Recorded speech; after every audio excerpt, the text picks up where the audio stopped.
For example 6, we are going to construct a polynomial of least degree using the given information. For example A, we have real roots at -1, 1, and 3, and the function is passing through the point 2, 4. Because we know that the real roots are -1, 1, and 3, we can write the factors of those as x plus 1, x minus 1, and x minus 3. Now there may be some number that's multiplied in front of the polynomial that's stretching it but not changing where its x-intercepts are.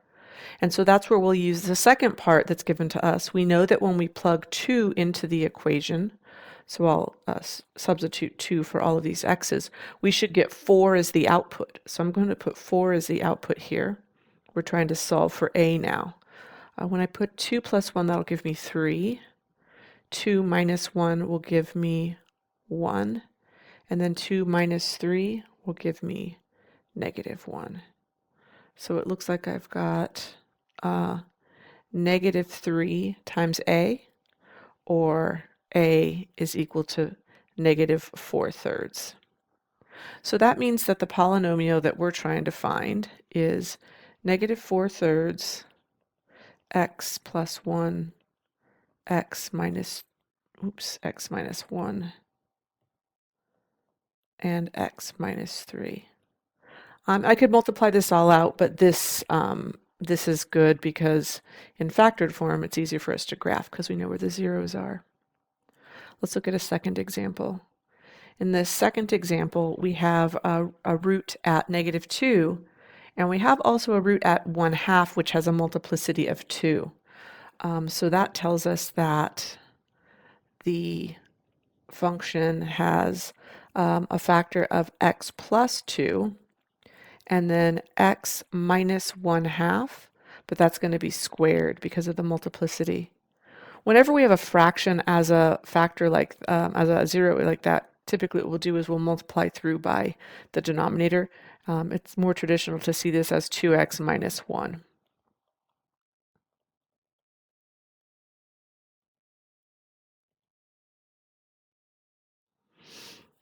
So now we'll use the fact that this graph passes through the point -3, 5.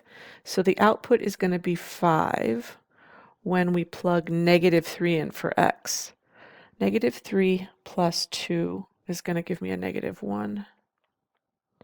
Let's see, -3 in here, I've got 2 times -3 minus 1.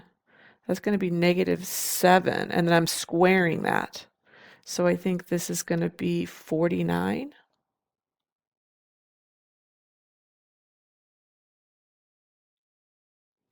So that means that I have -49 times a is equal to 5, or -5 over 49 is equal to a. Putting that all together, the polynomial we're trying to find is -5 over 49 times x plus 2 and x minus 1/2 the quantity squared. All right, for example C, we have zeros, but one of them is complex. It's an imaginary number, and we know that complex roots show up in conjugate pairs. So that means that 4 plus 4i is also a 0. So the leading coefficient, it says, is 1, so that makes it a little easier for us. So rather than having to put a in this space, I know that there's just going to be a 1 there.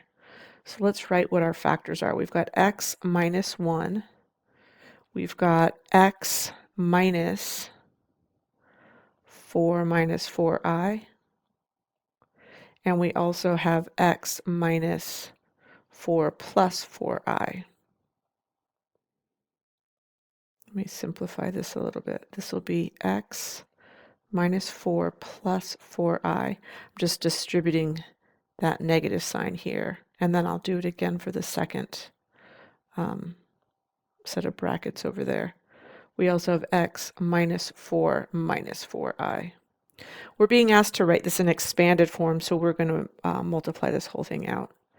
I'm going to use a box over here on the side to multiply these two terms together that have three, or these trinomials that have three terms, because it's a little easier to keep track of. I've got x minus 4 plus 4i, and I have x minus 4 minus 4i.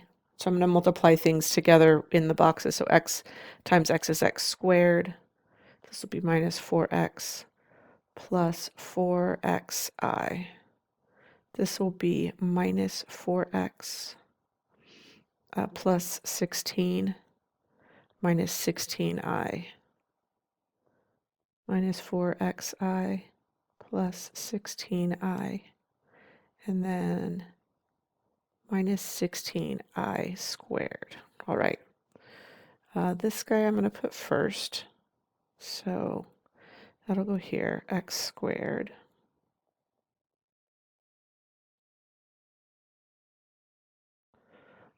These two terms are the same, right? They're both something with an x to the first power. So that'll be minus 8x. These two guys,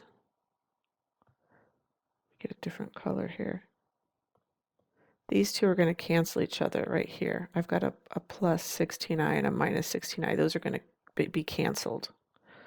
And then similarly, so is this and this. Those are going to cancel. So the two items that are left is a plus 16. And then here, remember that I squared is equal to negative 1. So this is also another plus 16. I think that that is going to end up being a plus 32 overall. All right, now we can multiply this out. So we're going to get x cubed minus 8x squared plus 32x minus x squared plus 8x minus 32. And then we'll combine like terms. All right, so I did this. Next I have these two x squared terms, minus 9x squared. And then I've got these two x terms. That's plus 40x and then minus 32. So this is our final answer. And if we look at Descartes' rule of sign that we learned from before, I've got one sign change, one sign change, one sign change. So this means that I either have 3 or 1 positive roots. And we saw that that was the case. We had 1 as our positive root. And then the other 2 that are showing up are complex roots, and that's where we were getting these 2.